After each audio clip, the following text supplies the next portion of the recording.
Good morning Saipan. Shoutout muna tayo mga idol kay RJ Vlog 1493, kay DJ M Mix Vlog. Ayan, shoutout sa inyo.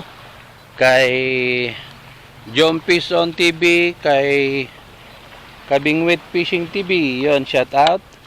Kay Sagwa ni Tatay, pambihira. Ayun user RK 4ML, mahaba yung ano nito.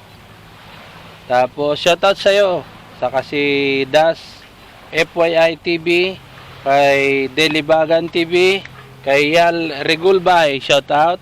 Kay Cebuanos Journey, kay Lau 076, shoutout. Kay Madiskarting Mag-asawa, shoutout sa inyong dalawa dyan. Tapos si Eddie Fishing, saka si Princess Yap 1472, saka kay Auto Diagnostic Philippines, shoutout sa inyong lahat dyan. Ayun, pasensya na kayo dahil hindi ko kaya na siya shoutout pag yung pagkatapos ko mag-fishing, kasi busy mag sinop nung bangka. Ayun, pero yun, nilista ko nga yan para i-shoutout ko kayo. Magpi-fishing tayo dito, ayun mga idol. At salamat sa pagsubaybay nyo sa aking fishing video. Salamat sa suporta nyo. Yun sana ma-share pa. At sa mga silent viewer, kahit na silent kayo dyan, pa-subscribe naman, pa-support para madagdag sa ating point sa YouTube. Yun magandang umaga.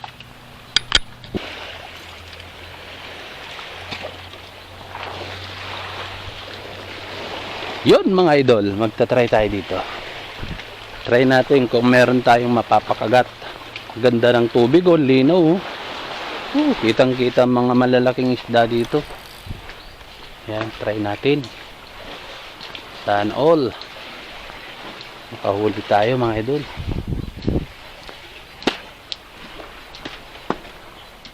Ito, try natin to. Pero aga-aga mag-fishing nun. Yun mga idol, try natin. Ganda ng wave First cast mga idol. First cast.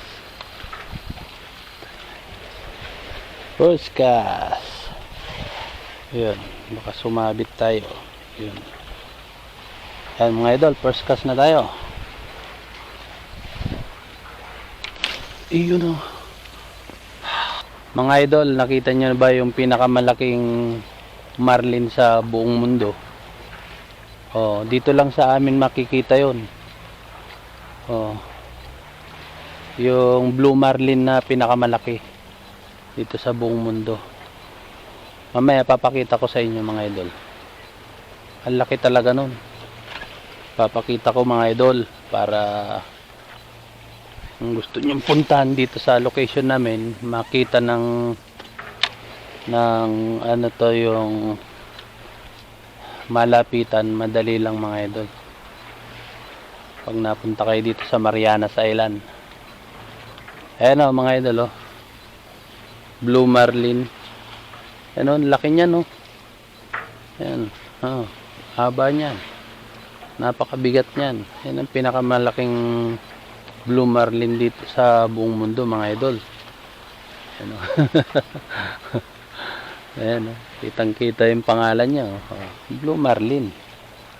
Dito rin makikita yung yung pinakamalaking pato mga idol.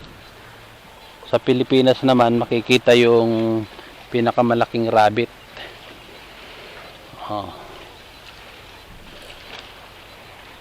Check. Third cast mga idol, third cast.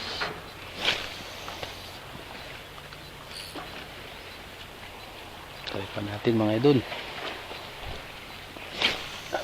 Yun, yung black na ibon ang palatandaan ng maraming isda. Ano yun? Ito na alon doon. Maalon doon parang maraming isda doon. Kumukulo doon kumukulo-kulo. Ganyan natin. Baka merong isdang malaki.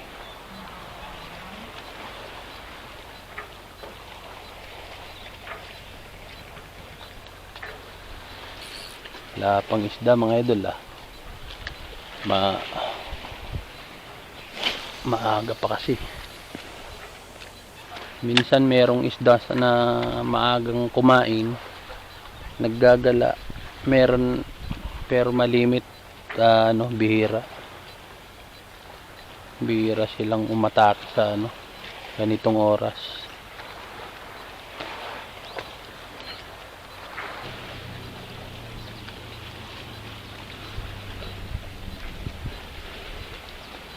Yun mga idol, walang nahuli mga idol. Kapaulan na rin. Ayan, better luck next time mga idol. Makulimlim. Mga idol ayan na yung ulan palapit na. Yun mga idol, dito na nagtatapos muli ang ating fishing adventure. Yun, warm up fishing adventure mga idol. Wala tayong dahil makulimlim at wala talagang isda mga idol, dahil wala yung mga blackbird. Dapat nandito yung mga yun para yun yung palatandaan na maisda ang dagat mga idol.